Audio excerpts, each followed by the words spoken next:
this is not how I planned to film this episode, but then I couldn't be bothered to get my microphone and set up the tripod. So here I am recording episode number, I think 3. And today I want to talk about a fake dream that I was following for 10 years and why I did not manifest it. So after doing my master's degree in France, that was 2012, I realized I really want to live in Europe. But to live in Europe as a non-European, I had to, find a job, get someone to hire me, have a contract, get a residency and all that. And you probably know that it's not that easy. So I had to go back to my own country. And from that moment on, I thought to myself, okay, I'm going to try everything to go back to Europe. And I wanted to go to Italy specifically. I had this obsession with Italy, and I would take every chance to go there on vacation. I just loved it. I still do, but I'm not obsessed anymore. So from about 2013, that's when I started working, up to 2020, end of 2020. So that's like 7 years. Okay, not 10. I'm exaggerating a little bit there. So for about, 7 years, I literally tried everything I could to get a job in Italy. And I thought that, working in Milan is going to be so cool. I could, because I used to work in fashion back at home. And so I thought that, if I could work in a place like Dolce & Gabbana or Armani or Fendi, I was into all of these brands and I thought that it would be really cool. And that's the only way I thought is possible. And so literally, I'm telling you, I tried everything. I would come back home in the evenings and send out 10 to 15 job applications. And nothing came out of that.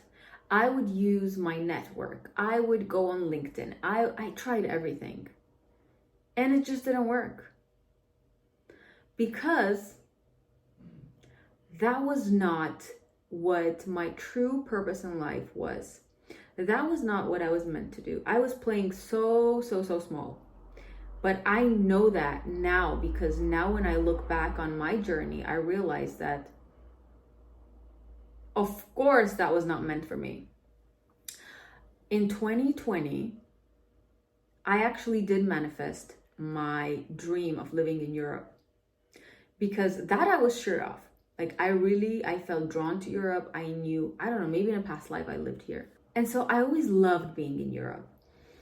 And so in 2020, somehow we sent out an application to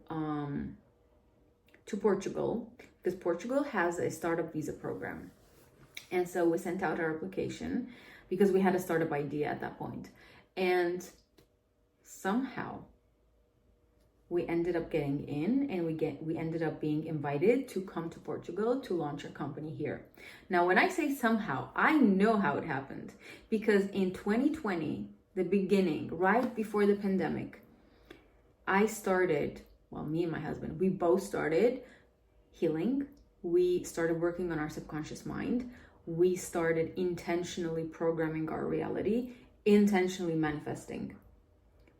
And literally in 6 months, we got an official invitation to move to Portugal. I wish I started earlier, but I guess that was the perfect time. And so after we moved to Portugal, and it's been 3 years. April 16th is going to be 3 years since we landed in Portugal. And so after all the transformations, after we actually ended up launching our soul business, Fluvely, the app, and after everything that we've been doing on our inner journey with our message to the world, my husband writing 2 books, me launching these programs, us launching our business together, and everything else in between, I know for sure, like I get it. Like this is what I'm meant to do, because I feel it in my soul. It's not a logical decision. Never in 1,000 years could I have thought that this is what I'm going to be doing. And so my mind back then thought that, you know, the most realistic thing would be to get a job in one of the fashion companies. I'm so glad that did not happen. Because right now I know what it feels like doing what you are truly passionate about, what you really love, and what really brings you that fulfillment. And unless you're doing that, unless you're doing the thing that really like, that sparks your soul, you know, you have no idea what I'm talking about. And unfortunately, many people, because they're so afraid to follow their passions and follow what feels good to them, they end up settling and doing things that they hate, or working at a job that drains them, and then they're wondering why they're so miserable. And so a lot of times, because we haven't done our healing work, because we're living on autopilot, we have dreams that are not our truest dreams. And I actually have an entire module in my program about like fake dreams and true dreams and how you can distinguish between these two. But your soul's desires, they feel different. They're not logical. They're not rational. They're not what other people tell you to do. You know, everyone tells you buy a house, buy a car, settle, have a nice job, make babies. That's it. That feels so boring to me. Nothing against all of that. I want my own house, but I want, you know, I don't want a normal apartment. You know, I'm very specific about the things that I want. I don't care about cars. I don't want to have just a regular job. I mean, it could be the best job in fashion, working for this high-end designer brand. Having your own business, doing what you love, and knowing that what you do actually helps the entire collective, the entire world evolve, because that's what we're here for. The point of life is to evolve, to grow. And so if what I'm doing is helping the collective evolve and grow, what's better than that? And, you know, I love doing it. I love receiving messages from people telling me that my content is so useful, is so powerful, that my meditations are helping them feel better, that my programs are changing their lives. I love knowing that. It feels good to me. And no 9-to-5 job will ever come close to this feeling. I know it.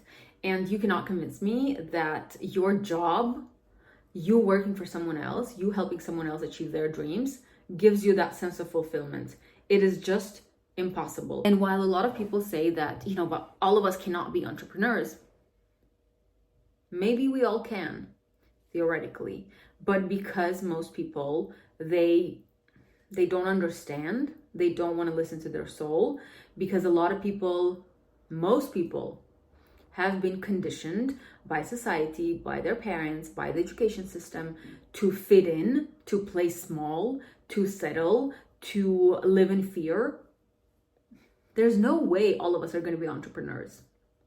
And it's not because we're not capable of being entrepreneurs. I honestly believe that every single person is capable. There is no such thing as being entrepreneurial and not being entrepreneurial. It's either you do what you love and then you figure out a way to, you know, make your art, make money from your art, from your passions, from whatever.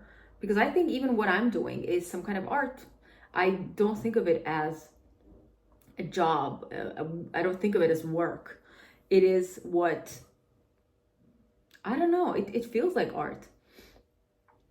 And so if all of us would wake up and realize that when we don't feel our soul, we end up following fake dreams and goals. And what happens is when we reach that goal, if we reach that goal, we're not happy.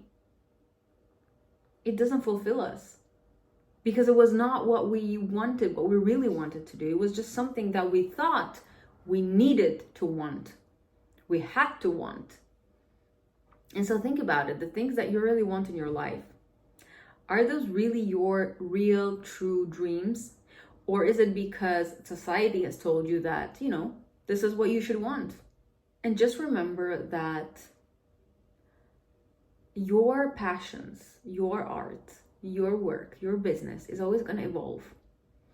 And what feels good right now might not be what is going to feel good in 2 years, 3 years. And it's okay. That's the point of it. You evolve as well as what you do.